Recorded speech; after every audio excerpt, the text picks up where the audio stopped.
I'm Linda Weston. I'm the Executive Director of the Oregon Entrepreneurs Network. So OEN is a nonprofit. Mission of the organization is education, support, mentoring, and the opportunity for access to capital for early stage high growth companies. And companies across all sectors, so software and technology companies certainly, but bioscience and life science, clean tech, consumer products, medical devices, all kinds of companies. 20 years ago, it was an all-volunteer organization. There were just a couple of annual programs that they did. In the mid-90s, they merged with another organization, the Oregon Young Entrepreneurs Association, and became the Oregon Enterprise Forum. They'd originally started as a chapter of the MIT Enterprise Forums. And so when they merged, they became the Oregon Enterprise Forum. They continued to add programming. It was clear that there needed to be some infrastructure and some staff. And then about 12 or 13 years ago, they went out on their own and became their own independent nonprofit out from under the umbrella of MIT. And at that time, when I joined OEN, we had about 25 annual programs. Today, we present about 100 programs and events annually, and the reach is statewide. We consider it part of our mission to help build the capital network throughout the state. So one of the things we wanted to figure out is what could we do to help facilitate that over and above creating groups of angel investors statewide, which we were already doing. And what the board decided was that it would be really terrific if we could create something called the OEN Catalyst Fund that could spur early stage investment in companies and seek matching funds to do that. So we set about looking at ways to create that, and one of the things that we were able to do was to get a $250,000 grant from the city of Hillsborough that went into the Catalyst Fund. And the concept was that it would go into the Catalyst Fund, and then the Catalyst Fund would invest it into a professionally managed fund. So OEN itself would not be making investment decisions, but we would leave that for the professional fund managers to do. The $500,000 that PDC allocated for investment into early stage companies also went into the Catalyst Fund, and then we in turn will invest that $750,000 into the Portland Seed Fund for them to make the decisions on it. In the meantime, we'll also be seeking grants from foundations and talking to other government organizations about putting money into the Catalyst Fund that would, again, then in turn be invested into early stage companies statewide, not just in the Portland metro area. Yeah, I have a very odd background. I spent almost 20 years in the convention and meetings and hospitality industry, the last 8 of those as the CEO of a convention and visitors bureau, those are nonprofits.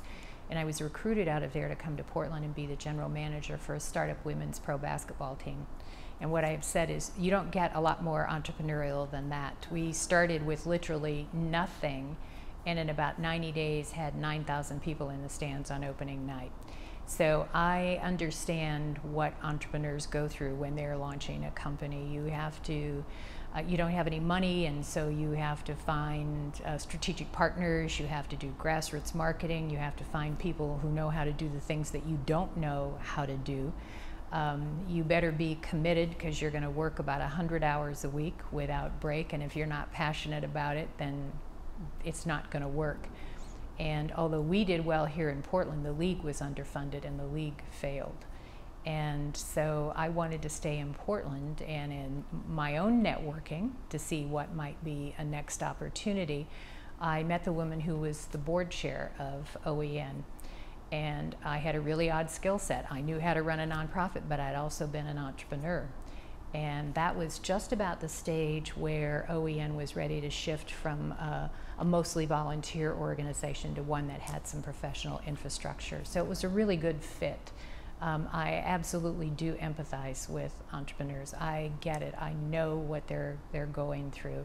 And I think it's one of the things that really motivates me to help them get over those rough patches and to make them feel like they're not alone, and to try to put them in touch with resources that can help them, whatever those resources are, whether it's education, whether it's mentoring, whether it's a service provider that might be really able to help them or to open a door, whether it's an investor to put them in touch with.